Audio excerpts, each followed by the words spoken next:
श्री शिव पुराण रुद्र संहिता खंड 3 अध्याय 27।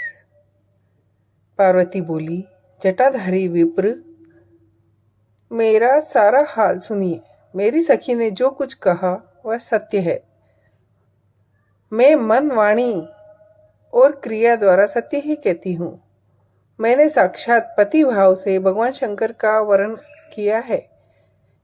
यद्यपि जानती हूँ वह दुर्लभ मुझे कैसे प्राप्त हो सकती है, फिर भी मन की उत्कंठा से मैं विवश हूँ और तपस्या कर रही हूँ। ब्राह्मण से ऐसी बात कहकर पार्वती देवी उस समय चुप हो रही।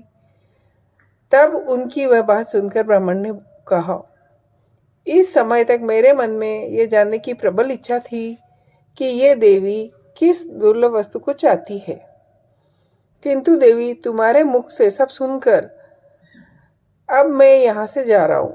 तुम्हारी जैसी इच्छा हो वैसा करो। यदि तुम मुझसे न कहती तो मित्रता निष्फल होती।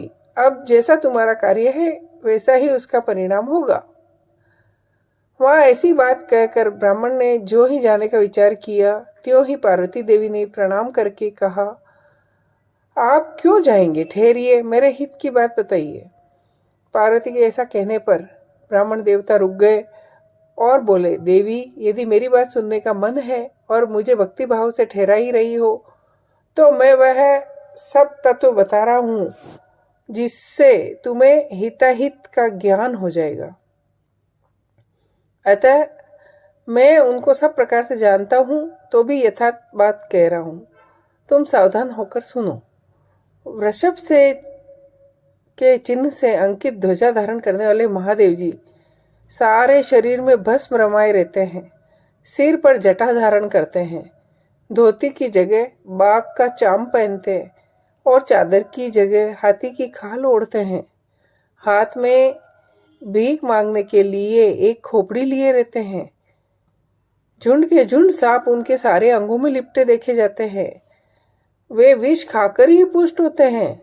उनके नेत्र बड़े भद्दे, देखने में डरावने लगते हैं। उनका जन्म कब, कहाँ, किससे हुआ, आज तक प्रकट नहीं हुआ। घर गृहस्थी के भोग से वे सदा दूर रहते हैं। नंग धड़ंग घूमते हैं। भूत प्रेतों को सदा साथ रखते हैं। उनके एक दो नहीं, दसों भुजाएं हैं। देवी, मैं समझ नहीं पाता कि किस कारण से तुम उन्हें अपना पति बनाना चाहती हो। तुम्हारा ज्ञान कहाँ चला गया?